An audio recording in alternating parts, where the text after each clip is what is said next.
I want to welcome you, and let's have a moment of silence. And as Bill said earlier, let's think about our fellow Federation president from Kentucky, Mike. He's in the hospital with some heart issues, so during this moment of silence, let's certainly think about him.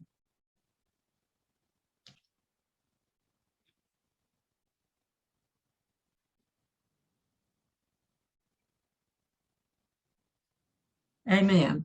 Okay, let's stand and do the pledge. We have a couple of flags on the screen. So, Henry, would you just lead it, and all of us won't say it as we go? It's because it have to unmute. Okay.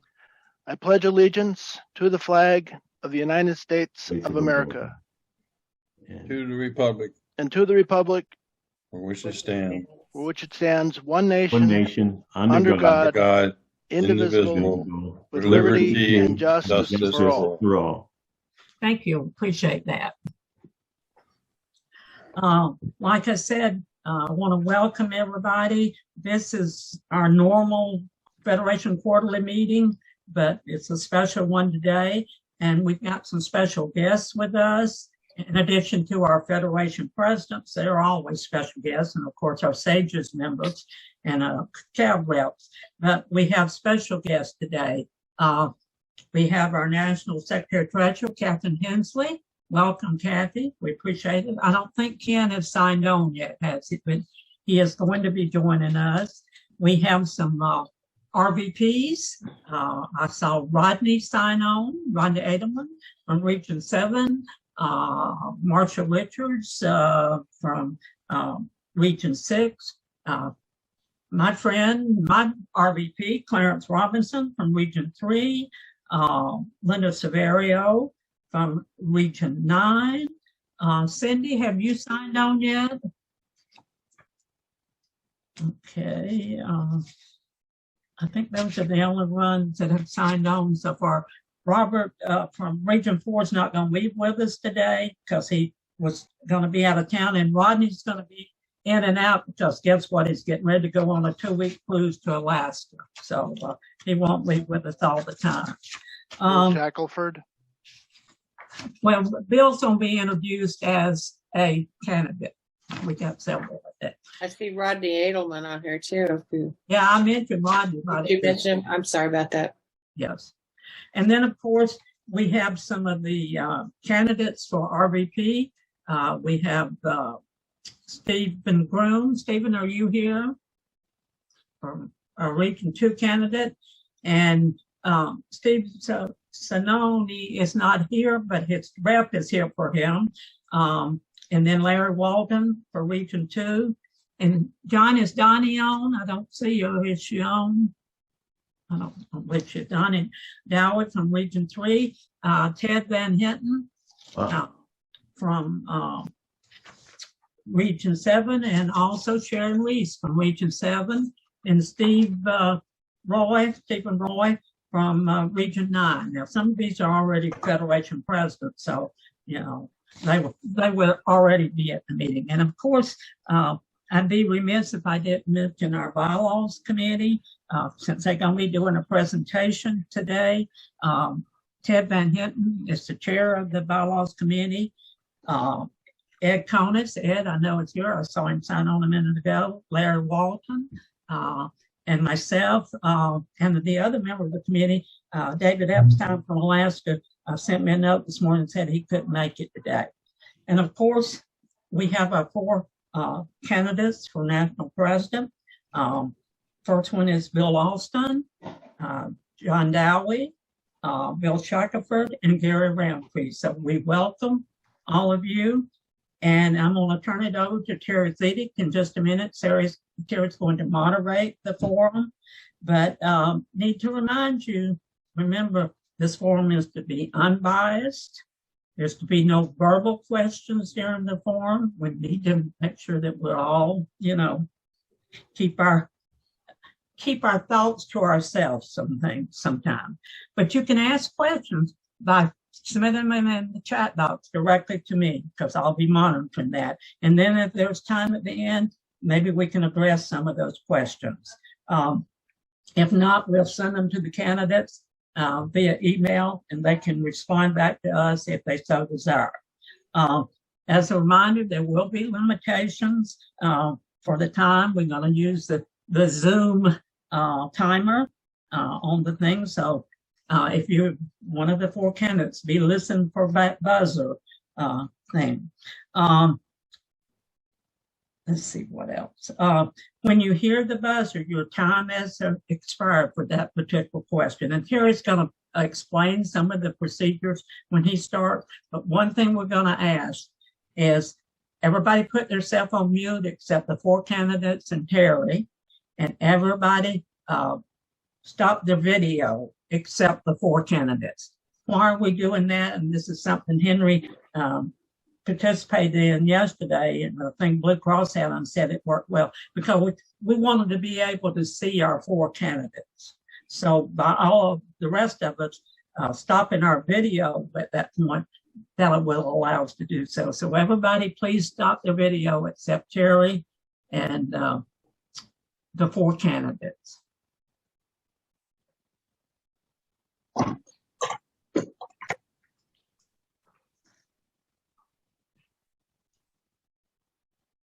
Some of you haven't stopped your video. Oh, and guess what? Ken Thomas just signed on. Thank you, Ken. I recognized you before you signed on, but if you can also close your video right now, because we're just going to have the 4 candidates for national office on the screen right now.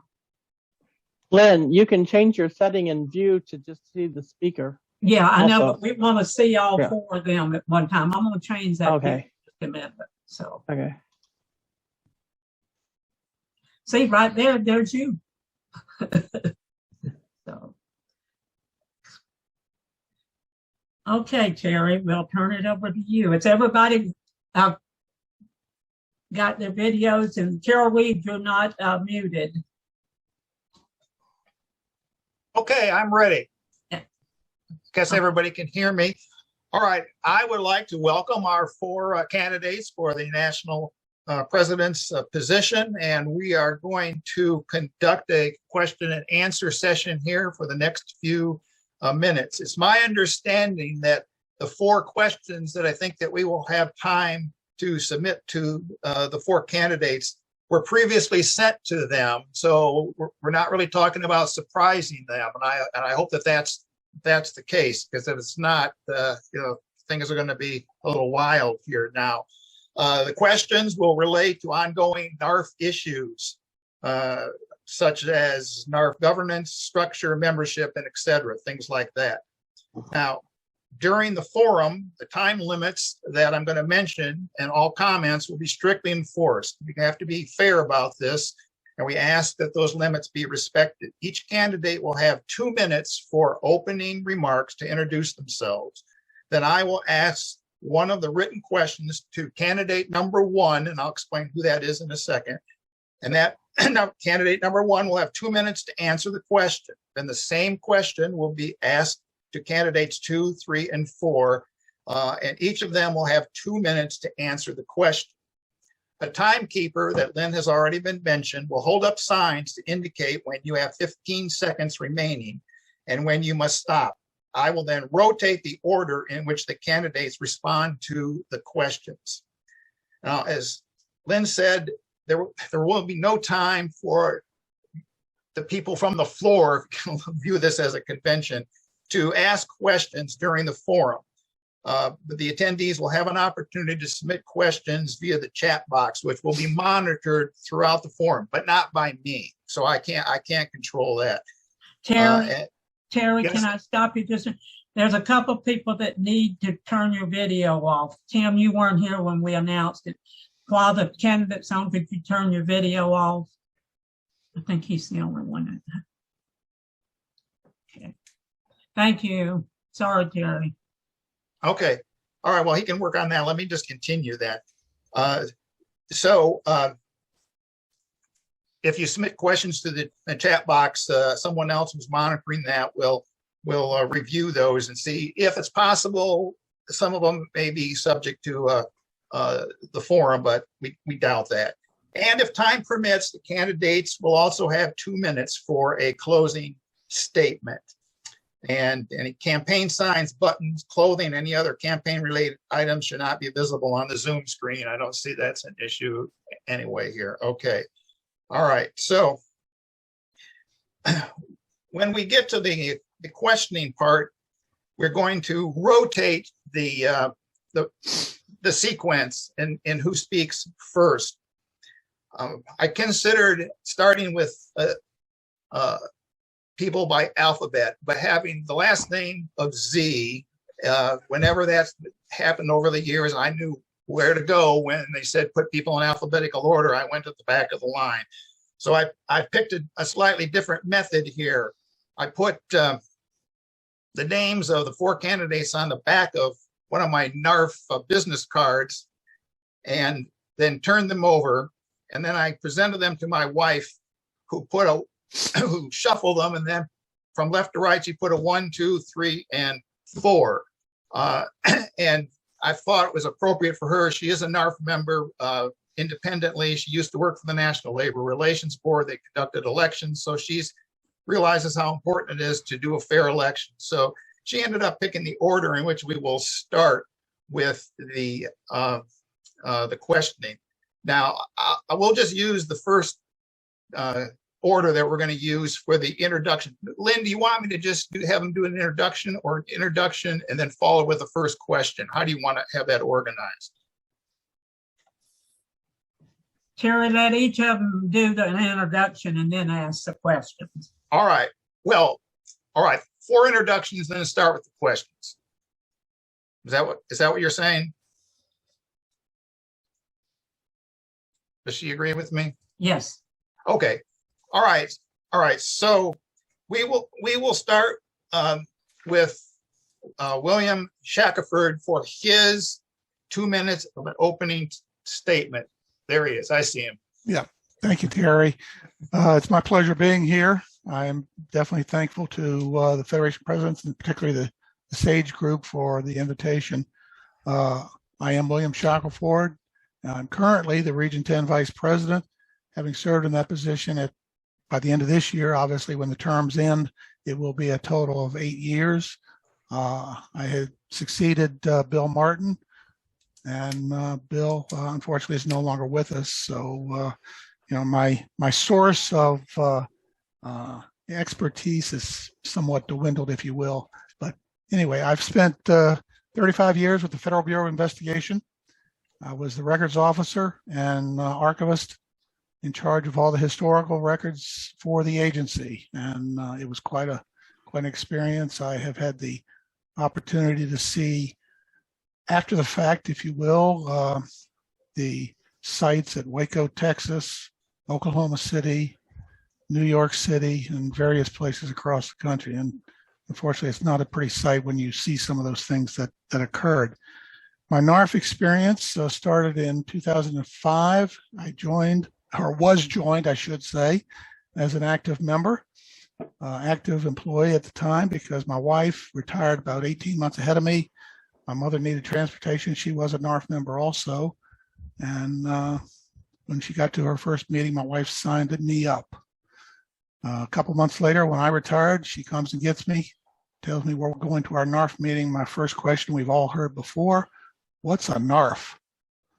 And that's the way it began. And I walked into the meeting as a new member and walked out as the service officer. So that's a story that goes on across the country for many of us.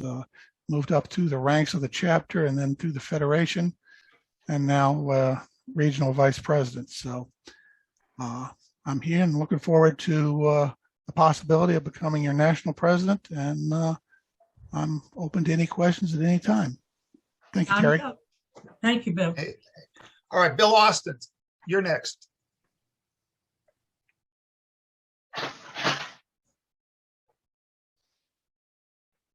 And you have to unmute yourself. Yeah, I was in such a hurry, I lost it.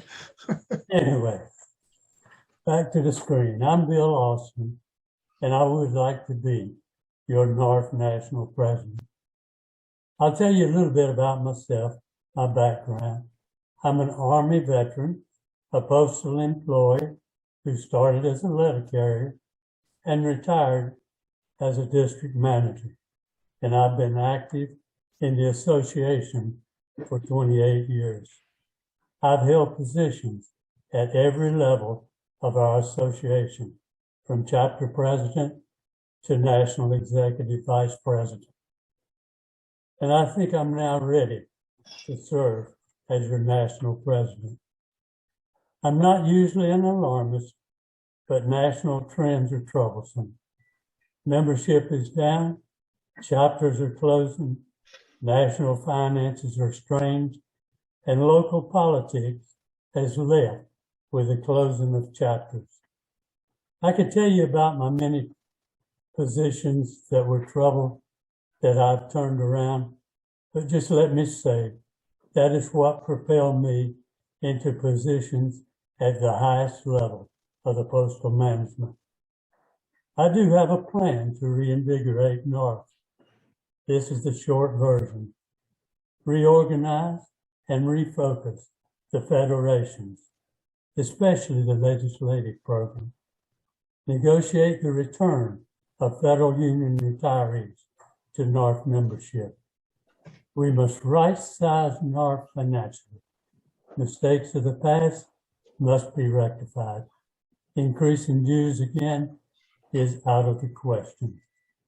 I thank you for your consideration. Yield back my time. Okay, thank you, Bill. Our third candidate is Gary Roundtree. Yes. I'd like to thank everyone for having me today to participate in the candidate forum. My resume is too extensive to read, but to summarize it, to be short, I have 2 doctorate degrees. I am a graduate of George Washington University and Harvard Business School. You can look on the NARFE bio website and look at my extensive resume. I have served on various government boards and nonprofit executive boards. I am truly grateful for the opportunity just to be able to answer your questions and lead NARFE into the future with Lean Sigma 6 and Harvard Business School, where I have learned and studied from some of the best CEOs of emerging companies, from Chris Young, CEO of McAfee, Kwasi Thompson, Vice President of GM Cardiac Reconalization Therapies, Medtronics, Chris Berger, Levi Strauss and Company, and various other ones, from Bethany Quam, Group President of Blue Buffalo and General Mills. I am truly honored to be before you. Hey, thank you, Gary. All right, our fourth candidate is John Dowie, Florida. Go ahead, John, and unmute yourself. Thank you. To answer Lynn, Donnie is at another facility that's secure, so her image will never appear. I'd like to say I am former military. I have discharges from both the Army and the Navy, and in fact retired with 21 years from the Navy in special operations. That's a combination of mine countermeasures, explosive ordnance disposal, and diving and salvage. I later developed a specialty in mobile inshore undersea warfare, which was our confined spaces that we identified problems and eliminated them. So, I've lived in Hawaii, California, Louisiana, and Arlington, Virginia in relation to military duty. As far as academics go, I have an undergraduate degree, a master's degree, a mobile dissertation on a doctorate. I taught at Murray State University in Murray, Kentucky, at Mississippi State, Starkville, Mississippi, and at Clemson University at Clemson, South Carolina.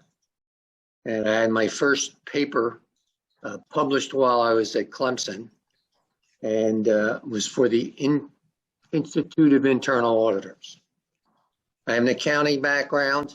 I worked for a public accounting firm in New York City, Arthur Anderson and Company, the 7th largest at the time, and later became the technical director for the National CPA Group, which, if it was all one partnership, would have been the 9th in the United States. And we handled clients such as Dolly Parton, and we also had the Apple Record Company in New York, which is the Beatles record company. I've done work with a lot of government contractors. I took one company to the Amex, and we were Eurotech. Thank you. Okay, thank all four of you for your opening statements. And so we'll now turn to the questions. Lynn, I intend to read the question to each question to each of the four candidates. Okay. Not rely upon anybody remembering what I read. Okay. All right. And I hope maybe they have it in front of them. So we'll start with question number one, and we'll take the candidates in the order that I have them here. And so for the first question, we'll start with William Shackelford. William, here's the first question. And you notice it really is a two-part question. I read as follows. NARFE is at a critical crossroads relative to membership. The last time membership gains exceeded losses was in 1995, resulting in 27 straight years of losses. Since January 1st, 2000, NARFE has lost over 150,000 members. How do you plan to address the declining membership problem? And what are your suggestions for increasing member engagement of both chapter and national only members? Okay, Terry, I think if I understand it correctly, the last question is the two-parter. Declining membership is something we've got to look at very hard. We need to improve our communication to the agencies, to get the word into the agencies. I know that the excuse has been very common that since 9/11 we haven't been able to get in. Well, we need to figure out a way to get around that and stop using that as an excuse. We do need to get into the agency so that we can talk to the current active employees. And by that, I mean, if we have to go into using the HR people, so be it. We'll figure out a way to make contact with all the HR people. As far as other means, we need to improve our communications. You know, we have never been real good about getting information out to non-NARFE members, and that is something that definitely needs to improve. And again, the second part, as far as engagement of both chapter and national only, we need to improve our own communications with those people. I mean, right now, the excuse out there I hear too many times is that we never hear anything from headquarters. That needs to stop.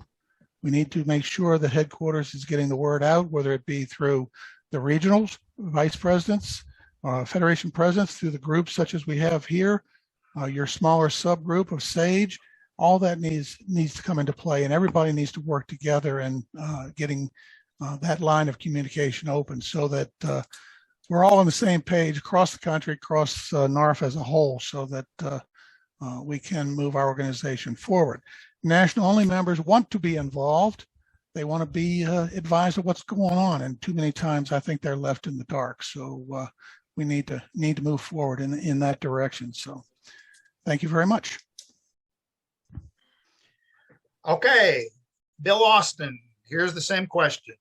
NARFE is at a critical crossroads relative to membership. The last time membership gains exceeded losses was in 1995, resulting in 27 straight years of losses. Since January 1st, 2000, NARFE has lost over 150,000 members. The two-part question, how do you plan to address the declining membership problem, and what are your suggestions for increasing membership engagement of both chapter and national only members? Well, in my opinion, NARFE reached a critical crossroad about 3 decades ago. Unfortunately, we failed to recognize the fact that our pool of potential members was drastically changing. We were slow to adjust. Decisions to stay the course by politically popular elected officials with little to no experience guiding such a large organization have led us to this point. Well-meaning, dedicated members have also convinced conventions to adopt positions that sound good but have had adverse consequences. We added active to our name. Federal unions saw this as a threat to their official standing, and they retaliated. This is where we used to get our members. We must negotiate the return of those lost members. We have to try to convince the federal unions that we can do a better job of protecting their retirees. We can point out that strength is in the numbers, maybe negotiate a special associate membership for retirees, and we must expand headquarters to attract new members. In my opinion, we're reaching the point of no return. We can't turn this ship without sacrifice. It will take our entire leadership committed to change if we are to repair this sinking ship. If you're with me, 15 more seconds. we can adjust course, but please realize time is running out. Okay, thank you, Bill. Gary Roundtree, question number 1. NARFE is at a critical crossroads relative to membership. The last time membership gains exceeded losses was in 1995, resulting in 27 straight years of losses. Since January 1st, 2000, NARFE has lost over 150,000 members. How do you plan to address the declining membership problem, and what are your suggestions for increasing member engagement of both chapter and national-only members? Thank you there, Terry, for the question. I'm going to try to move through this as fastly as possible with the 2 minutes that I got. As the organizational leader, I will become the beacon, the architect, and the catalyst. I will set the vision, and I will communicate the direction, and I will influence through other managers, generate organization alignment, and drive innovation, and I will engineer change. I will assess the external context in which our organization operates and its impact. I will develop a direction for each division, unit, and organization. I will inform everyone of the analysis of the external context. I will provide the contextual intelligence where I am gasping, discerning and adopting and responding, creating a plan of action to lead NARFE in the future. Many leaders that we have had come to become president failed in this contextual analysis. They failed grasping what a leader must discern. A leader must focus and must understand the factors that are important to significant growth. Factors will shape the company's future. With each factor in forces, it will require action from the organization it is supposed to be thriving and the significance of the leadership. Using my vision, my purpose, my strategy, and my Lean Six Sigma skills, I will identify to craft the direction of the organization throughout all 50 U.S. states and territories. Thank you, Gary. Okay, finally, John Dowie, question number 1. NARFE is at a critical crossroads relative to membership. The last time membership gains exceeded losses was in 1995, resulting in 27 straight years of losses. Since January 1st, 2000, NARFE has lost over 150,000 members. How do you plan to address the declining membership problem, and what are your suggestions for increasing member engagement of both chapter and national-only members?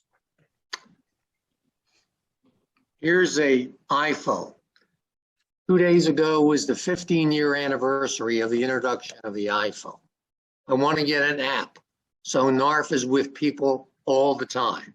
and can cross the borders into any agency with a member of NARFE, and he should have available, or she, ways to show them our webcasts, have an application for NARFE and other things. We have 2 applications already, one for responding to Congress and one for FedHub, where we're communicating amongst ourselves. But we need another application where we can show what's available to non-members. We need to give our members something that they've got. We should also consider merging with other organizations. Maybe we'll have to expand the size of NARFE and bring in other groups so we can have a better base. Maybe, even though I didn't consider it as much, maybe we need to start a C3 organization so people in the silent generation can leave their estate to NARFE to do further education and outreach. We have to consider partnering with other organizations that maybe have things that younger members are interested in, such as national child care. We have things for people going and retiring, but we don't have people in the workforce that they have great problems they have to resolve. Maybe we need to offer more pet care as an insurance policy. There's other things we can do to reach out to our 15 members seconds, John. and give them things at their fingertips where they can see how well NARFE can serve their needs. Thanks. Okay, all right. Those are the 4 responses to question number 1. Now we'll move to the second question. And we're going to start with Bill Austin. Now this one appears to have 3 questions embedded in it, so listen carefully. Question number 2, the executive director position at NARFE headquarters is currently vacant and members have questioned the need for an executive director. What is your take on the need for an executive director to perform the same or similar duties previously performed by the executive director? Then, do you envision changing the roles and responsibilities of the position to be more of an office manager responsible for day-to-day operations of NARFE headquarters? And third, shouldn't the national president and national secretary treasurer be responsible for the operation of NARFE? Bill. Well, in my opinion, the position of the executive director is essential to NARFE's future. Presidents, some with little or no executive experience, will come and go. Just when presidents are learning the job, their term ends. But an outstanding director could last for decades. The first attempt to hire a director may have come up short, but believe me, we still need the stability that position can provide. The key is to properly utilize the position. The director should be in total control of headquarters, in effect, the CEO. The president should only act as the chairman of the board. Now, I'd have a little different selection criteria. First of all, there would be no long-term contract. The person selected would serve at the pleasure of the board. We should look for someone with confidence and successful experience. There was another problem with the selection process. The board was apparently dazzled more by educational degrees than experience. It's great when you can have both, but if not, I would suggest we go with experience. The board must also set realistic goals and hold the director accountable. I encourage you not to give up on the concept because the first hire did not produce the desired results. In my opinion, it wasn't the position. It may have been the person, or more 15 likely, seconds, Bill. the conflicting duties. Again, the position, in my opinion, is critical for the stability of NARFE. Thank you. Thank you, Bill. All right, question number 2 to Gary Roundtree. Here it is. The executive director position at NARFE headquarters is currently vacant, and members have questioned the need for an executive director. What is your take on the need for an executive director to perform the same or similar duties previously performed by the executive director? And do you envision changing the roles and responsibility of the executive director to be more of an office manager responsible for day-to-day operations of NARFE headquarters? Shouldn't the national president and national secretary treasurer be responsible for the operation of NARFE? Yes, there. Thank you, Terry, for the question. Let's separate two things. The president is the CEO. The president is the one that sets the vision. He is the one that sets the scale and the scope of leadership. The executive director is a manager. Anyone that comes into the role of a new leadership role must unlearn what they have previously learned and allow room for personal growth and development in areas that are needed when you're coming into a new role. When people come to the executive director or to the president, you have to understand the many things that are involved in scale and scope and being the beacon and the catalyst and the architect. The executive director is a manager. They require hands-on and interaction with each of the employees and the staff. The president is the visionary.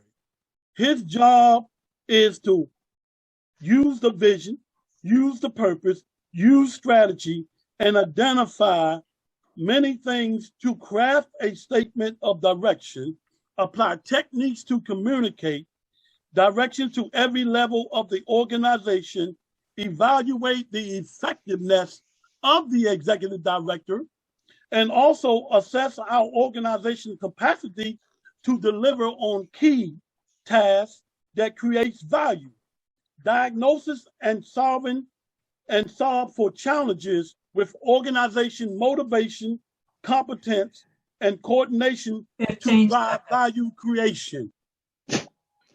We often apply people that think what got them here to this level will work for the new position. That is a false concept. Time's up. The top CEOs have said. Okay. All right, thank you, Gary. All right, John Dowie. Here's the question. The executive director position at NARFE headquarters is currently vacant and members have questioned the need for an executive director. What is your take on the need for an executive director to perform the same or similar duties previously performed by the executive director? Do you envision changing the roles and responsibilities of the position to be more of an office manager responsible for day-to-day operations of NARFE headquarters? Finally, shouldn't the national president and national secretary treasurer be responsible for the operation of NARFE? First, let me admit my bias. Since I was on the executive director search committee and helped choose the executive director, and on the strategic planning committee, because the original idea came from the FON committee. When the FON committee proposed it, the staff of NARFE was much larger. So conceptually, it was a good thing to do.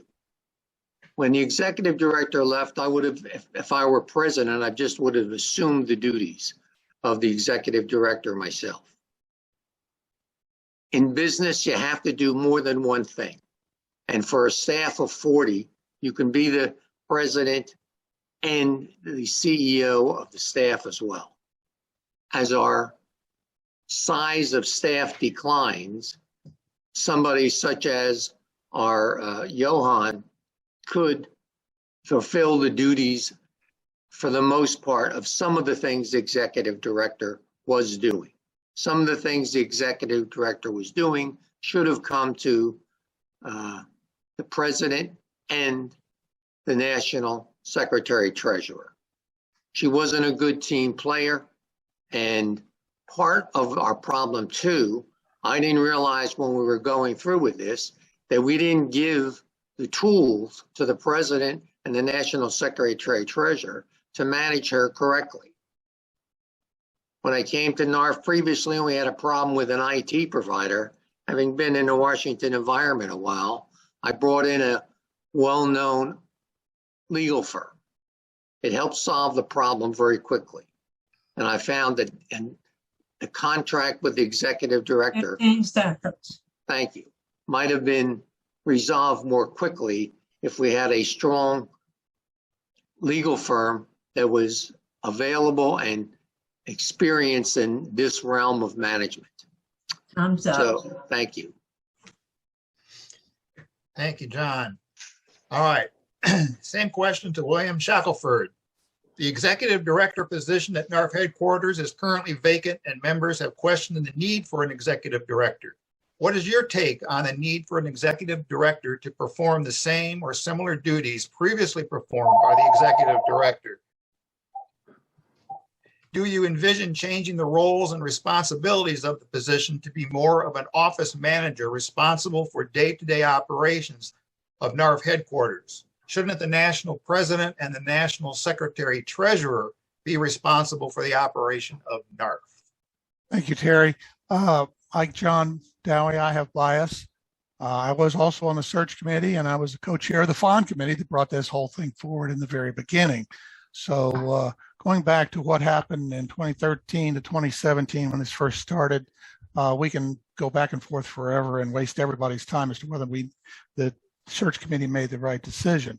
But moving forward, we need to have somebody that is capable of running the inside part of the building, inside staff, inside operations within the headquarters building. Possibly a hybrid type between an office manager and executive director. They're very two distinct type positions, so we maybe need a hybrid type. And in terms of contract, we need to have no contract, or at the very least, if it becomes necessary, a 1-year type contract. Virginia is an at-will state. We need to have one person only that is responsible for management of that office manager / executive director, and that would be the national president. Being an at-will state, then if the individual, it appears, is not doing the job, we do not have to make excuses. We just dismiss him or her and move on to our next individual. So but yes, we do need an individual in the position to assist with and actually take over the operation within the headquarters building. So thank you. Okay, so we'll move on to question number 3 now. And for that, we'll start with Gary Roundtree. All right, Gary, here's the question, and let's see. Looks like it has 2 parts to it. So listen carefully. As a result of continuing membership losses, NARFE's operating revenue continues to decrease. One of the ways to make up some of the membership dues losses is increasing non-dues revenue. What are your plans for increasing non-dues revenue? Also, how do you plan to reduce operating expenses? Thank you there, Terry. Appreciate the question. I plan to generate a 3-year value creation plan for every department and unit of our organization. I plan to align our organizational architect to this 3-year value creation plan. I plan to perform a root cause analysis in partnership with others in our organization and generate an action plan to address these findings on the loss of non-dues revenue. I will increase our networking activities. I will share my action plan with my peers in the course and receive feedback. I will reflect on learning path tools, assessment results, and identify opportunities for growth. I will reflect on key initiatives within our organization and analyze their effectiveness using the change model. I will use Lean Six Sigma a step-by-step process, defining the issue, measuring the issue, analyzing the collected feedback, the data. I will use improvements and put controls in place to make sure the plan is performing the way that the plan was implemented.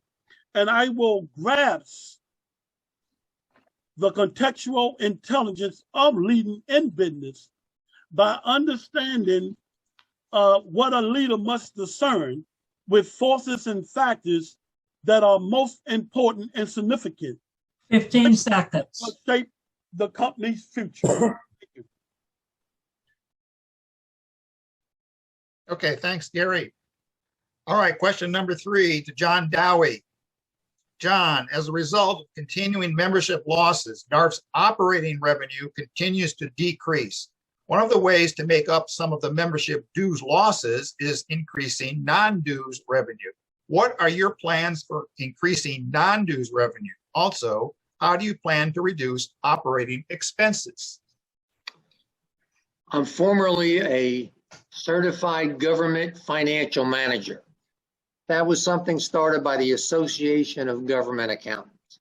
You had to pay a fee, you had to take a test, and the requirement is for 80 hours of continuing professional education every 2 years, and to pay your ongoing registration fee. And guess who provides most of the education and collects the fees? The Association of Government Accountants. Perhaps we can do the same thing for NARFE.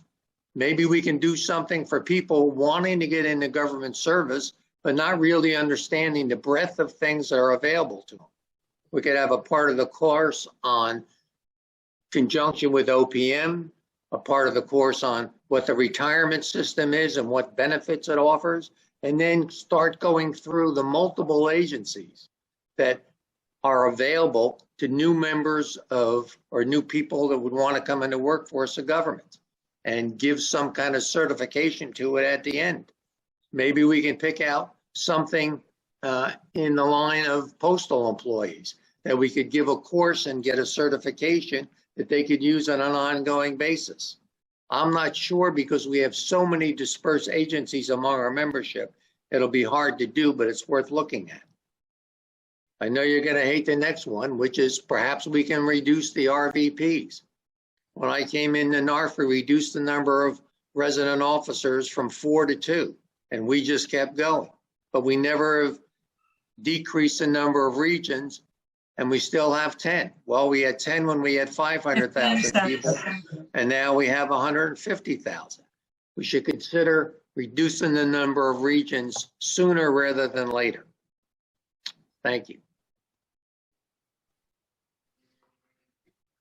Okay. And I'm the only one left. Bill Austin, right? Just making sure, checking there. All right, question number 3, Bill. You got me already. As a result of continuing membership losses, NARFE's operating revenue continues to decrease. One of the ways to make up some of the membership dues losses is increasing non-dues revenue. What are your plans for increasing non-dues revenue? Also, how do you plan to reduce operating expenses? Well, as for non-dues revenue, first I was served for 2 years without a salary. That will save in excess of $200,000. Next, we have to decide what to do with our headquarters building. It is a multi-million-dollar asset. Headquarters has 4 floors with only 40 employees. I don't think we should rush to sell before exploring the possibility of finding suitable clients to lease space. Business rentals in the area of headquarters is certainly lucrative. Once the building is gone, dollars from the sale will soon be gone too. I would interview every employee to gather cost-saving ideas. Active communication where the rubber hits the road has always brought good results for me. I will assign projects to start the restructuring process. High on the agenda is to identify duplicated effort and eliminate it. RVPs must carry more of the workload. This will free Federation resources to concentrate on their primary mission. Since so many chapters have closed, federations have got to pick up the workload of local politics. I will always be open to ideas from this committee and other chapters and federation presidents. Thank you. 15 seconds. Okay, thank you, Bill. All right, now we move to question number. Excuse me, Terry. May I have Yes. the opportunity to answer question 3? I did not have the opportunity. Oh, where are we here? Forgive me, Bill. I gotta go. I'm not sure what we're doing here now. All right, Well, Bill. okay, Terry. I would save you some Sure, time Bill. there. All right, Bill Shackelford. You don't have to reread the question. I know non-dues revenue is key to keeping NARFE going. We need to look at various aspects of it. We need to ask the communications department to explore different possibilities of increasing advertising in the magazine so that we can move forward that way. I know we've already are starting to gain some non-dues revenue through the use of advertising on FedHub, and that needs to continue. As far as the number of RVPs, possibly a reduction is utmost, but at the same time, we also need to look at whether or not we actually need to be paying them an annual salary as compared to just possibly covering their operating expenses. That is something that would have to go before the membership. I realize that, but it's something that we should be considering in terms of possibly dropping that as an operating expense.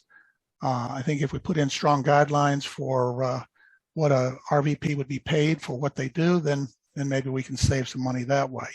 The building, we need to resolve that and resolve that as quickly as possible. Whether we sell the building, become a landlord and rent part of it back, or just go out and find a client that'll take the whole thing, all that needs to be resolved. And then we need to find appropriate space for our staff and also explore, I should say, the possibility of a teleworking hybrid in-office staff so that we can reduce costs that way in terms of actually needing as much space as we have now. Even for the 40 plus people that we have more space than we need, and we won't necessarily have that much space if we consider if we consider the telework concept. Thank you, Lynn, and I will stop. Okay, thanks. All right. Moving on to question number 4, and if this complicated chart I have here, I'll see if I can follow it. All right, so question number 4, we're going to start with John Dowie. John, here's the question. This looks like it has 2 parts to it as well. Since passage of one member, one vote, national-only membership now comprises a little over 50% of NARFE's membership, with some federations approaching a much higher percentage of national-only member versus chapter members. What changes, if any, do you believe need to be made to the duties and responsibilities of the federations? Further, some have suggested that the current chapter structure should be changed to congressional district chapters at a CDC.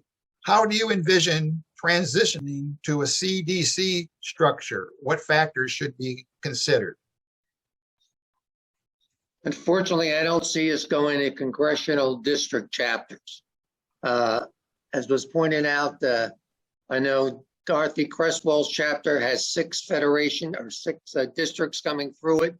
My chapter's got 2. They change all the time, and depending on the meeting of the state congresses and now the courts. So, and I don't see the skill set of somebody who's a chapter president, and all of a sudden you say, well, now you're a congressional district liaison, them appreciating that or they'll look at it as another responsibility. And I know out in the western states, and I believe in California, of what, 56 congressional regions or districts, they only could ever get 41. So it's just an impossible kind of task. So I wouldn't envision that happen. As far as the Federation, Ed Konis and Jesse wrote a very good paper, and it was improved by a procedure in 2018. It's essentially tried to streamline the operations of a federation. To me, guys, you just have too many positions and too many responsibilities. And with COVID, it changed everything. So there's 3 essential positions that Ed and Jesse outlined, which I believe are true: the president, the treasurer, and the congressional liaison. The congressional liaison is the most important of the 3 and has to be maintained in the state. 15 seconds. You have to be able to go in and tell your congressman, I represent so many federal employees, and we want to talk about this problem. You can double hat the president and the treasurer of an administrative neighboring federation or even the headquarters. Thanks. Okay. Not overlooking you, we move to William Shackelford. Yeah, I'm still All right. here. Question number 4. Since passage of one member, one vote, national only membership now comprises a little over 50% of NARFE's membership, with some federations approaching a much higher percentage of national only member versus chapter members. What changes, if any, do you believe need to be made to the duties and responsibilities of the federations? Further, some have suggested that the current chapter structure should be changed to congressional district chapters, CDC. How do you envision transitioning to a CDC structure? What factors should be considered? Okay, just want to be sure you were finished. You have these long questions, Terry. I didn't write any of them. Transitioning is going to be complicated. We have areas where we have chapters that take in 3, I know my home chapter takes in 3 congressional districts here in Northern Virginia, and that's quite a territory, if you will.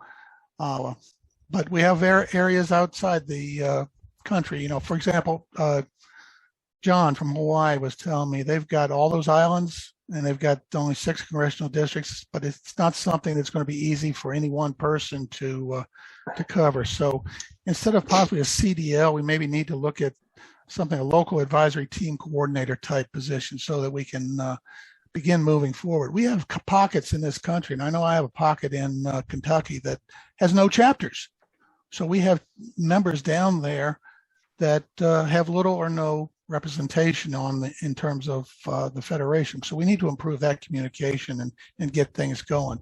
Difficulty, it changes every 10 years with the census, and that's something we also have to examine. And one thing's for certain that I have said many times over, one size does not fit all. You know, we have to continue to move forward. We have to keep talking about it. We have to look at everything. We can't just throw out a plan and say, this is what's going to stick to the wall and move forward. We have to look at it and look at what's best for the organization. Chapter, CDL, combos, all CDLs, you know, something's got to give. But with chapters closing as rapidly as they are, we need to look at future improvements for the whole situation to ensure that our advocacy department or our advocacy program does not suffer. Thank you. Okay, Bill Austin, here's the question. Since passage of one member, one vote, national only membership now comprises a little over 50% of NARFE membership, with some federations approaching a much higher percentage of national only members versus chapter members.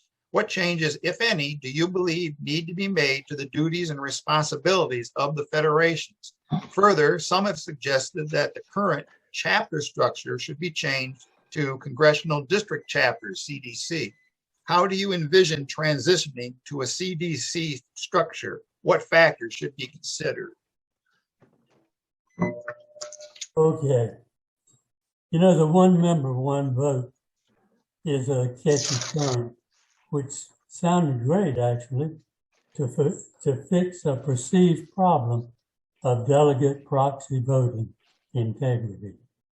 However, a side effect has been that it diluted the power of the chapters and the federation to influence NARFE's direction. Unfortunately, or fortunately, depending upon your perspective, the trend toward national-only members is NARFE's future. The metamorphosis is already in high gear. We must now deal with the hand we have been dealt. Federations of necessity must find a new reason to exist. Supporting chapters alone will not be enough. With the loss of chapters, we've also lost our local political asset. I propose that federations accept those duties. And in doing so, legislative contact officers, in my opinion, are the federation's way to remain viable in the future. LCOs must get close to congressional staff. Take them out, take them some donuts, I don't care. Become their friend. They are the avenue toward getting our message to the representative. The LCOs can also provide federation interaction with the chapters. As for the congressional district chapters, at the rate we're losing chapters, we will be fortunate to keep one chapter per district. Realigning chapters at this point to congressional districts will just be busy work, in my opinion. Time up. Right on time. Yep. Thank you, Bill. Okay, the last one, Gary. Question number 4. Since passage of one member, one vote, national only membership now comprises a little over 50% of NARFE's membership, with some federations approaching a much higher percentage of national only members versus chapter members. What changes, if any, do you believe need to be made to the duties and responsibilities of the federations? Further, some have suggested that the current chapter structure should be changed to congressional district chapters, CDC. How do you envision transitioning to CDC structure? What factors should be considered? Yes, thank you, Terry, for the question. First, starting off, I am a diehard chapter and federation supporters. I do not see NARFE moving to CDLs. But let us understand the environment, if I might use the word preferential vision. You know, we have to identify challenges at every level in chapters and federations. And we have to identify opportunities for them to grow. We have to scan and identify the landscape, understand conditions and forces that form and shape our organization, sort of like water and weather of the organization that it bathes in. First, we need to do the necessary homework, learn the differences and additional processes in practice in our organization and focus on the customer needs. Second, we need to communicate effectively, delegate tasks assigned to team members, federations, and chapters to collect vital factors and relevant cultural difference of our NARFE product, widely preferred in our, in our markets of federal employees. Third, actions, getting buy-in from our teams through collaborations and our partners, energizing everyone working on this task. Attitude mindset must be optimism. I will illuminate a path forward, inspiring the desired behavior that is needed to move our NARFE organization forward. 15 seconds. Lastly, explore the value of learning from our past mistakes or failures to develop a culture of innovation. Thank you, Dan Terry. Okay, thank you, Gary. Okay, Lynn, Yes. that completes the the question and answer period for all 4 questions. And I note, if you count up, there were actually 9 separate questions contained within those 4 general questions. So our candidates had a real task now. According to my notes, if there's time, candidates would have 2 minutes for a closing statement. Do we have that, or are we? Yeah, we out of got time. We You got do? time. Yeah. Okay, well, I say then we start with William Shackelford again to give a 2-minute closing statement. Thank you, Terry. The key to moving NARFE forward is going to be all of us working together. You know, on my campaign, I've always said that together we will be the ones moving NARFE forward, and that's the key. We have to be together. And if I may, Lynn, quoting from the email that was the cover to the questions, that when you sent them out to the 4 candidates, you said that hosting the forum is just proof that the Federation presidents were stepping outside of your comfort zone in sponsoring this event. Well, ladies and gentlemen, you need to step outside your comfort zone. All of us do. We have gotten too comfortable with what we've been doing for the past 101 years, and we need to change. We need to start thinking outside the box, whatever term you want to use. Stepping outside comfort zone, outside the box, I don't care, but we have to move our organization forward. Otherwise, there will be no organization. Thank you. Thank you, Mr. Shackelford. Bill Austin, your closing statement. Okay. My friend Mike Horman, past treasurer of NARFE, offered several suggestions and concerns about my candidacy for national president.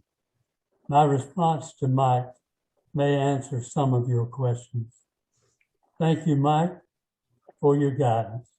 My strategy is to send the message that business as usual is no longer acceptable. I will be in DC when needed. One of those times certainly will be to address Congress. You and I know that's not an everyday occurrence. The first board meeting will be in person at headquarters. I need to take a couple of days to meet and interview the staff. I will then need a couple of days to discuss my plans with the board. I will be in a big hurry to get my plans moving. As for attending the national convention, and I hate to throw cold water on it, but I believe that it's a little too early to put the pandemic in the rearview mirror. Flying members from all over the USA together in close quarters is still a little too risky for me. I have the skills and experience to lead NARFE to a better, more secure future. For several decades, others have continually tried to tried and prove, and true, it hasn't worked. If you're willing to change and believe that my ideas have merit, then vote for Bill Austin, and I will appreciate your consideration. Thank you. Gary Roundtree, your turn. Yeah, thank you there, Terry.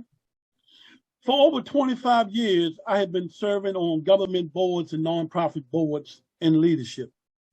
Optimism personifies me as an individual, and I am one who believes NARFE is working towards a better future. I value the Federation's chapters, members, and teams' contributions made to NARFE over the 100 years it has been in existence to achieve our goal.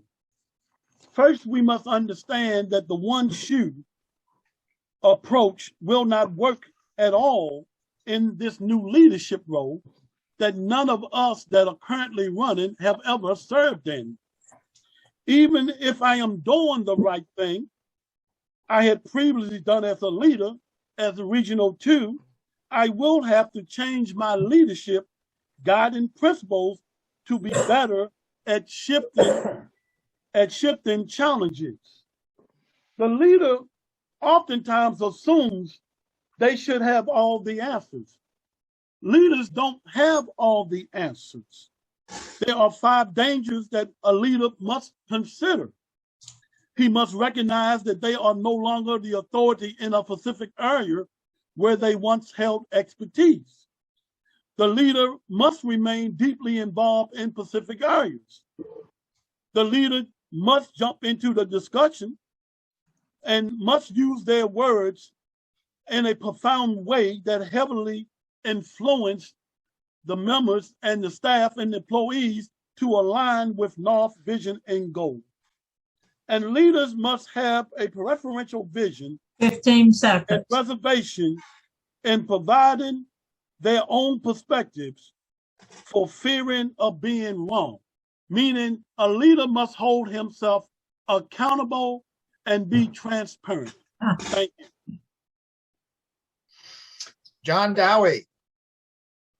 As a graduate of the New Jersey Institute of Human Relations, if I'm elected president, I intend to make myself a little bit of a pain in the neck. As my mother said, I moved you up. I want to get started right away. So I wouldn't wait until 1 January to start organizing among the new RVPs. We have to get things done now and get started to get things done. And I realize I'm talking to the marathon people of NARFE. Everyone I'm speaking to, I realize how much dedication and time and effort you have all put in. The Federation presidents, past and present members of the NEB, including Catherine and Ken, the CAB members, past and present. You expend a lot of energy and effort, and I want to make things easier for you.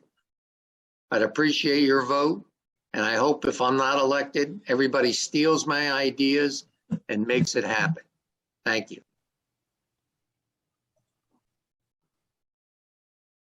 Hey, thank you, John. Okay, Lynn, I'm turning it back to you now. Okay. It is now almost 4:20. We really don't have time for questions that were submitted via the chat. We will send those questions to the candidates, and hopefully they will respond to us, and we will send those things out. But thank you, Bill and John, and two Bills, both of Bills and Gary, for taking time out of your schedule today to share with us your thoughts on the questions that we have submitted. We greatly appreciate it. And you will find that your Federation presidents, no matter who's selected as the national president, your Federation presidents can make it happen out in the field for you. So again, thanks. And everybody can now turn their videos back on for the next portion of the meeting. And Ken Thomas, I think you're up. Okay, thank you very much. First of all, let me just say, I'm losing my voice. I've been in 5 Zoom meetings so far today. So if you start wondering what's happening with my voice, that's it. Very excellent, not only questions, but the answers coming from the 4 candidates. Very impressed.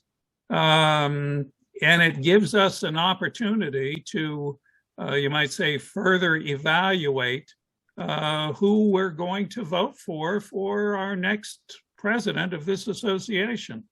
So I want to make sure that all of you are thinking about reuniting here at FedCon 22 in about a month and a half so that we can get further information and further development of some of these ideas that we've been talking about. So that's pretty much all that I have to say. Continue to stay safe, and hopefully we'll see you in Scottsdale, Arizona. Thank you, Ken, and we thank you for the support you have given the Federation presidents. These quarterly meetings have certainly served us well, and we hope that it has served NARFE well also, and we thank you for it. Okay, Kathy, National Secretary Treasurer. Thank you, Lynn, and so nice to see everybody on a screen. First of all, I want to say that it takes a lot to put your name forward as a candidate. In NARFE, we are all self-nominated. We should keep positive messages and accept that being a leader in NARFE means that we are willing to give a lot of our time and effort to deal with the challenges we know we will have in our second 100 years.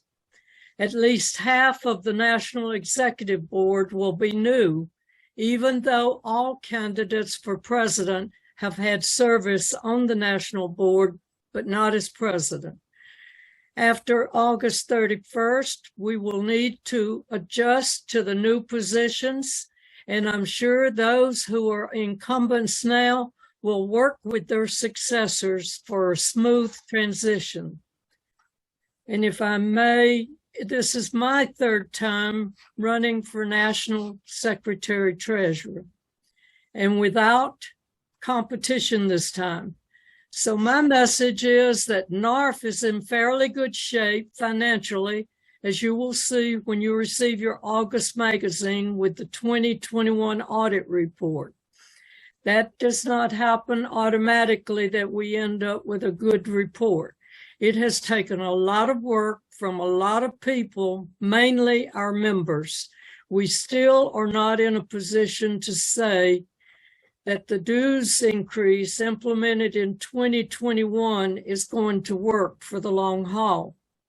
The challenges that I see for NARFE are membership losses that continue in a downward spiral, potential sale of the building that involves a relocation and related expenses, increasing non-dues revenue, addressing technology and security issues, maintaining a stable workforce.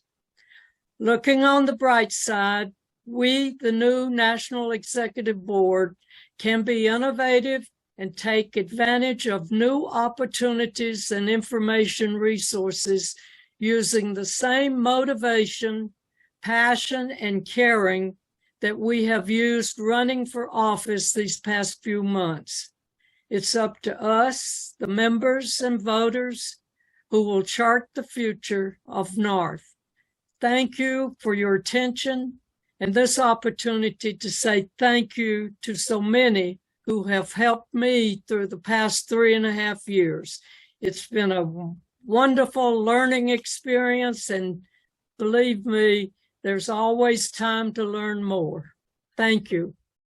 Thank you, Kathy. We thank you for everything you've done. You've put some procedures in place at headquarters, and it's well noted, and you're always very responsive to us, and we really appreciate it. And a question several people have asked in chat that doesn't have to do with the candidates, it really has to do with headquarters, is how many people so far have signed up to go to FedCon? The last number I had was 377. No, that was 335. And Ken probably has a more up-to-date number because I haven't checked it for several days. Ken, can you address that? I think the last numbers that I had were 338. Okay, and I know that we probably have an agreement with the hotel for many more than that. Is that correct? Correct. Okay, so that means we'll be paying a penalty. Yes, we will. Okay, just wanted to clarify that because a lot of people were asking questions on that, so thanks. Understood. Okay, next on the agenda is the 2022 proposed bylaws review. I think I put on the agenda 2020. I should know what year it is since I was on that committee. But Ted Van Henton, who was our chair, is going to lead this discussion. So Ted, turn it over to you. And I think he's going to be sharing his screen on this. Ted. There we go. Ted, are you there?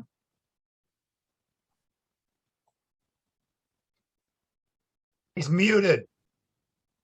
Ted. Hello? You ready to start? Yeah, I'm trying to use share screen now.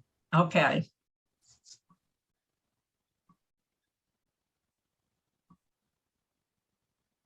What Ted's trying to share his screen, I think all of you guys got a listing of the bylaws. They were in the magazine, but we also sent one on the earlier thing. So, okay, Ted, I'll turn it over to you. All right, thank you again, Lynn. Here we go. All right. First of all, greetings from Colorado. We're having a thunderstorm right now, so if my power goes out, that's what happened.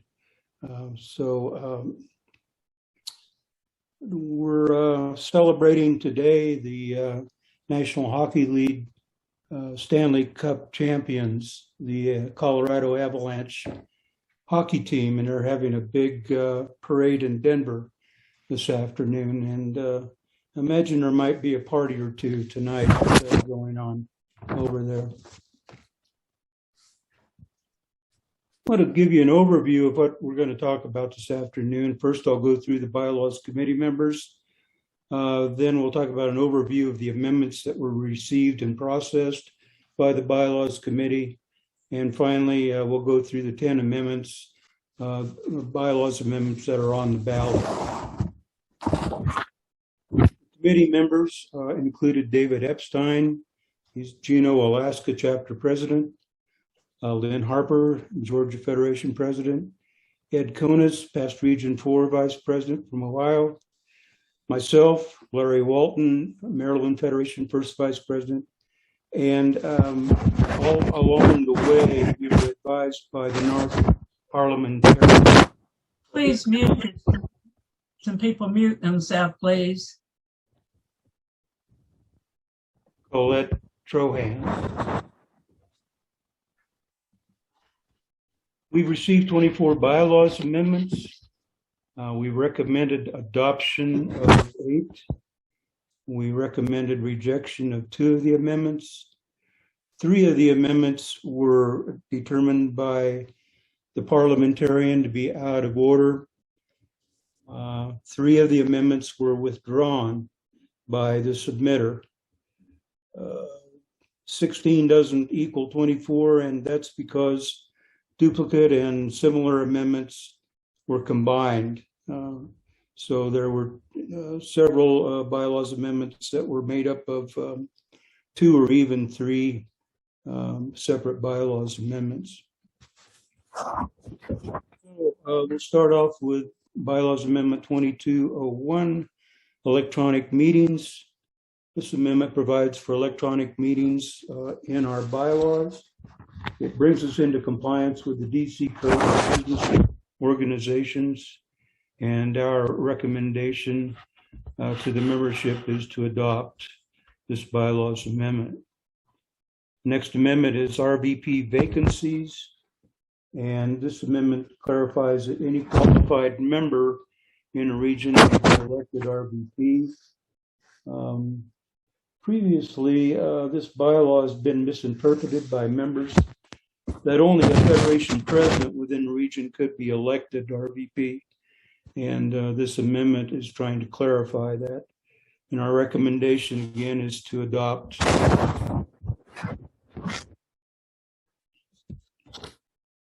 B2210 Compensation Committee.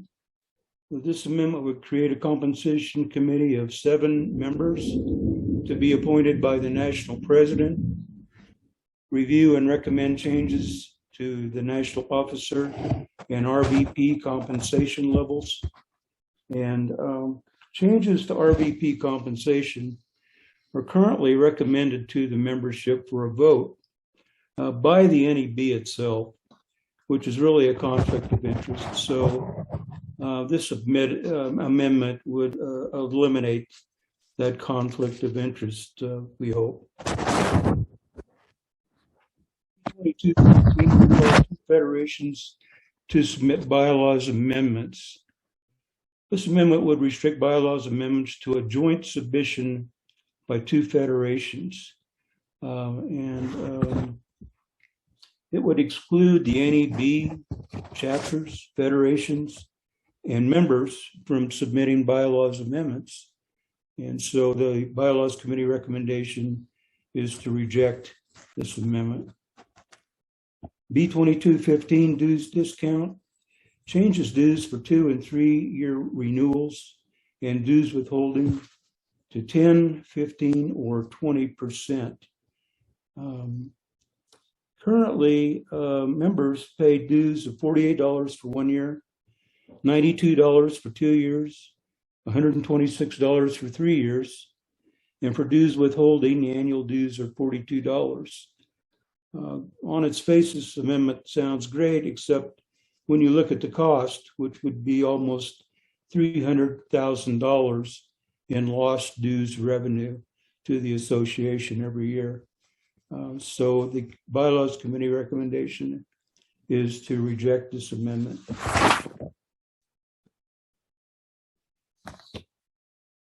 B2224 ballot after national conference. Currently, voting has to occur under the bylaws prior to the national conference, which doesn't give any opportunity for discussion of bylaws amendments, for hearing and meeting the national officer candidates and the RVP candidates and so on.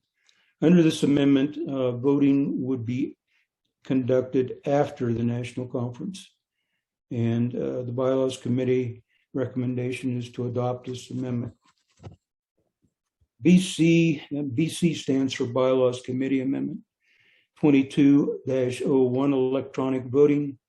This is another amendment that brings NARFE bylaws into compliance with the DC Code and Robert's Rules of Order. And the Bylaws Committee recommendation for this amendment is to adopt. Another Bylaws Committee member committee amendment is BC 2202, amendments to the bylaws. It reduces the number of members to proposed bylaws amendments from the current 20 members to 10 members. And this amendment was a combination of 3 separate bylaws submissions proposing anywhere from 1 to 5 to 10 members required to submit a bylaws amendment, and the committee consensus was to change to 10 from 20. BC 2204 removed the executive director position from the bylaws. This amendment deletes all references to the executive director position in the bylaws and in the standing rules. Again, this amendment was a combination of 3 separate bylaws amendments and 1 standing rule amendment. So there was quite a bit of support for this amendment.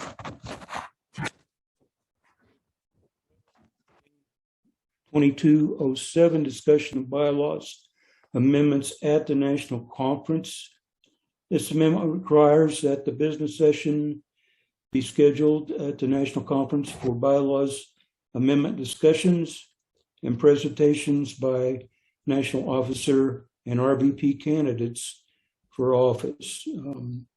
Something that wasn't done at the 2018 conference, although there was short presentations by the candidates for national president. There was no other discussion of bylaws amendments or any presentation by RVP candidates.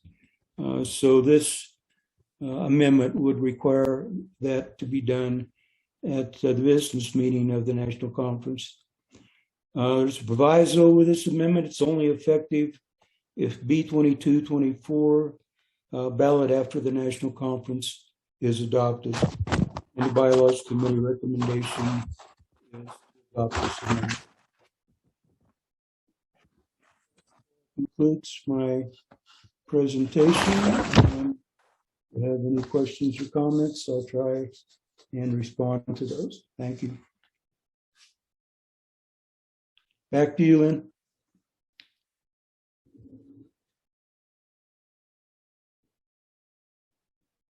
Lynn, you there? Glenn, you're muted.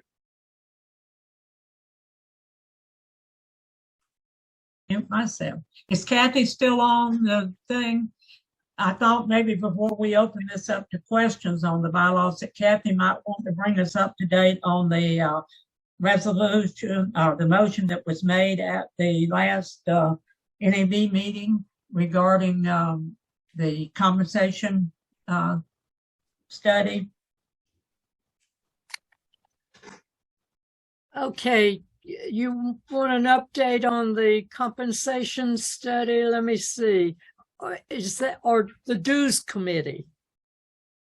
Whichever one there was a motion made. Okay, the motion that was made that the national president appoint a dues committee to review dues categories to consolidate or eliminate unnecessary categories and to end the grandfather clause established December 31st, 2007. And actually what the disposition of that was that it was referred to the executive director to report back to the NEB in August.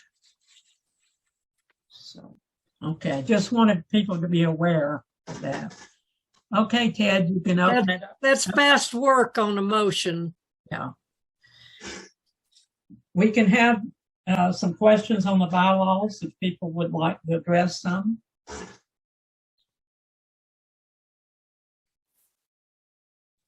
Nobody has any questions?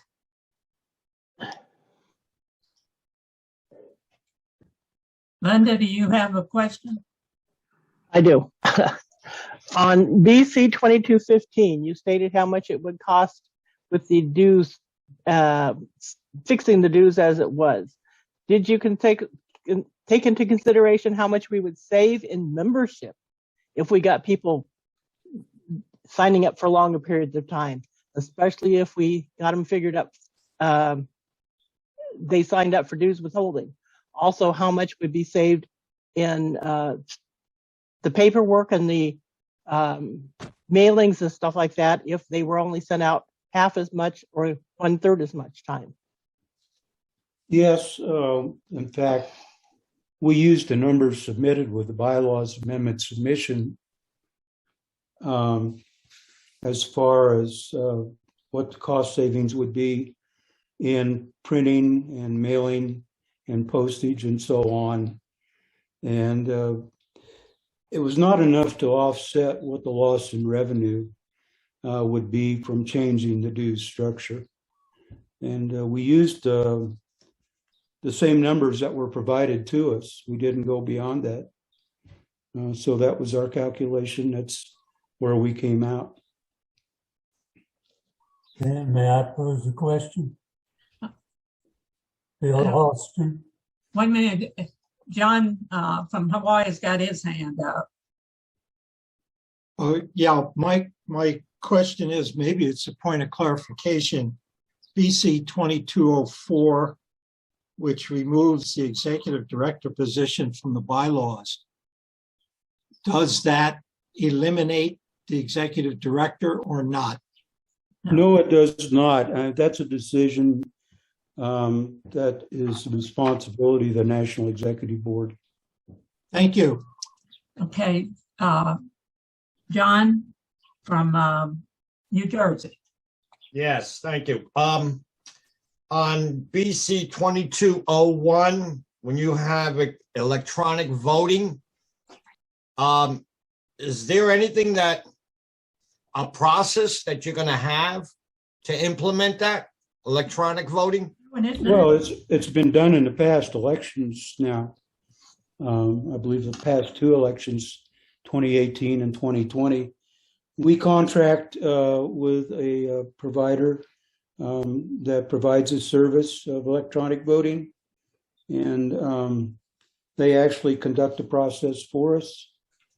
And it, in my estimation, my view, it's worked very well.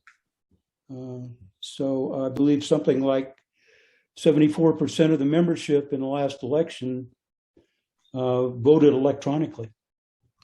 Appears to be the preference of a lot of voters. Well, Ted, basically what this does is legitimizes what we're doing already. It just does. in the bylaws. It does legitimize what we've already been doing. Yeah. Okay, that's what I was, thinking. Why are we putting something in if we had something? And I thought maybe this would be providing a different process No. as what we've had. No, it's the same product. Okay, thank you. Anybody else got their hand raised? If not, Ted, we thank you. Okay, thank you, Lynn. For being on that committee. Okay, Deborah from Arizona, are you on the meeting? Yes, I am. Okay, you ready to give us a quick update? Okay, hold on. Let me get my. Okay. This is Deborah Connor from Arizona Federation. She's heading up the Federation President's meeting for us. Yes, and we do have a committee. We haven't met yet virtually, so we're going to be doing that probably this next week. We have, or I have,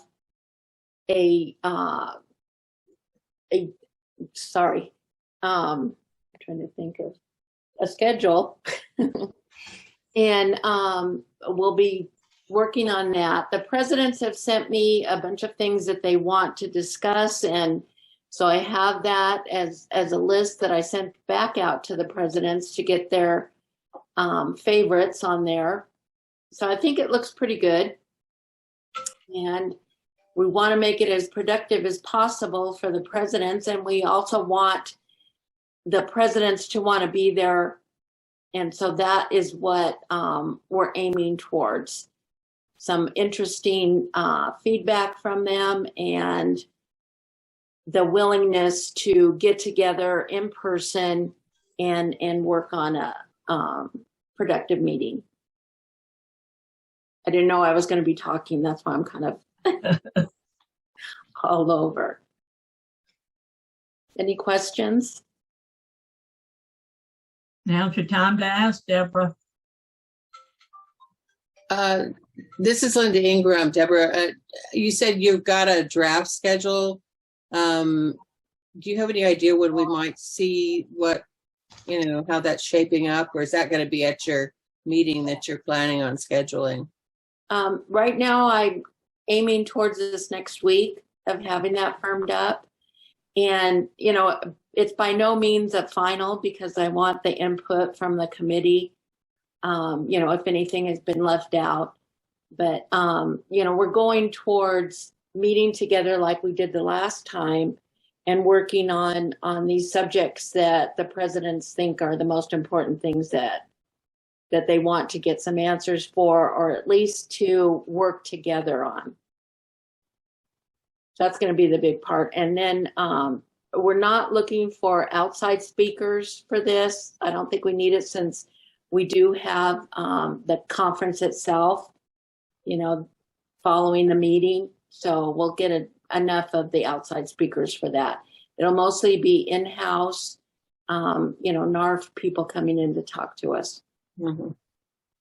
Thank you. Mm-hmm. John, do you have your hand up? Yes, just had a question for Deborah. Will the hotel have any kind of COVID precautions in place? To my understanding, they will, but all the states that I've been to, they kind of leave it up to the people, and that's where you see half the people with masks on and half without. So they haven't said. Arizona is, one state we all know that goes against some of those precautions. So. Okay. All right. Just one other point of information. The presidents from the East Coast, good luck when you make your airline reservations. And I pray that none of us get caught up in the delays and or cancellations, because the flights coming into Arizona from the East Coast are very minimal, and the times are out of whack with what Arizona is going to be having as far as their agenda is concerned. So we have to keep a watchful eye on that. Any more questions for Deborah? Is there a recommended mode of transportation from the airport to the hotel? No, we'll have that out. I think Aaron has looked at a couple of different shuttle services, but that's all that it will be. You know, if you take a taxi or an Uber, it's probably going to be the most expensive. Uber will be the least expensive, but the shuttles themselves, if we can get those, you know, out to people, that will probably be the best option. Okay. Larry Walton. Unmute yourself. Unmute yourself. I did it. What I found out is Lyft is the best way to go. Download Lyft on your smartphone, and I understand Lyft is probably the best transportation to the hotel. Okay, thanks. Any more questions for Deborah? Deborah, I can sympathize with you. I've been through it before, so I know what you're going through. So, okay.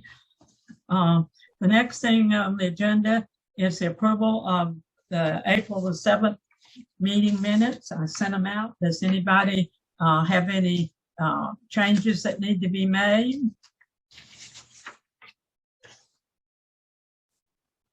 If not, do I hear a motion that they be approved as written? Rich Quintero, so moved. Okay, Richard Quintero. Okay, do I hear a second? Second. Okay, so the minutes of the April 7th meeting stand approved as written.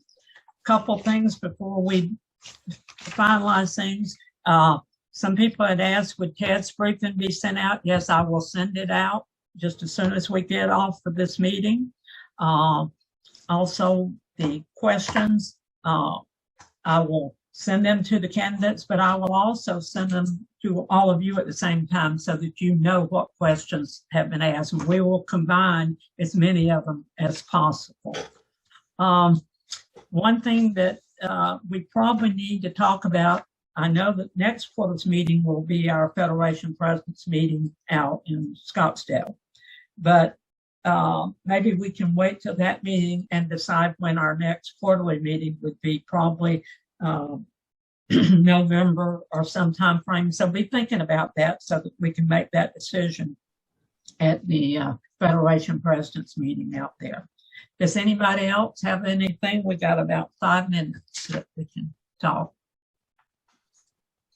Oh, Deborah just sent me a note. Will the recording be available? Yes, it will be available, but it won't be available till probably about 10 days because 4th of July holiday and some of us have family and friends coming. And I'm on Henry from North Carolina is going to help me some. We might put it on a YouTube that we can send, but otherwise it'll be either on the Georgia Federation website or the NARFE website, but we'll let you know where it's going to be. Martha, I see you got your hand up. Yes, I do. Could I share the screen for just a minute? Have at it. Let me see if I can do this. I have just an announcement from CAB. I have to move these. Anyway, I'll read it. CAB continues to explore how chapter and federation officers use the AMS.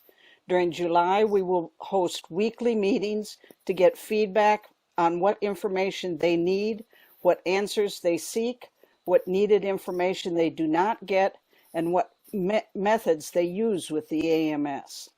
We ask that Federation presidents recommend chapter and Federation officers to CAB for inclusion in this process, in this project. Please contact your CAB representative, and there's the link there. You can copy it down. I guess I will copy this and put it in chat for people to save their chat. Yeah. And so any people in your federation that are super users who write to you, who have complaints, who have ideas, we are eager to get their knowledge. So please let us know. And I can tell you, we have been working on, Linda Ingram and I and several others have been attending about every other week meetings with the CAB talking about some of these issues. And I think we're making some progress. And Martha, we thank the CAB for what you've been doing on this. Thank you. We're going to be working with the Federation presidents in Scottsdale. And one of the things we want to bring to you is information, the results of this study. Okay. And do you have anything else you want to add before we close off? Very safe. All righty. Kathy? No. Okay. And I want to wish everybody a happy 4th of July, and I hope it's a safe 4th of July. You know, our country is, what is it, 246, will be 246 years old on the 4th of July. So let's celebrate our great country. Sometimes, some days I don't think that people want to celebrate, but remember, this is the land of the free and the home of the brave. And so let's certainly celebrate. Thank you for attending this, and I will be in contact with all of you by sending things to you. Oh, does anybody have any? Thank you. Thank you, everyone. Lynn, this is Henry. I sent you an email that is requesting a file inclusion into Dropbox. So all you have to do is download it to your computer and then upload it to that site, and I'll have it. Okay, will do. Thank you.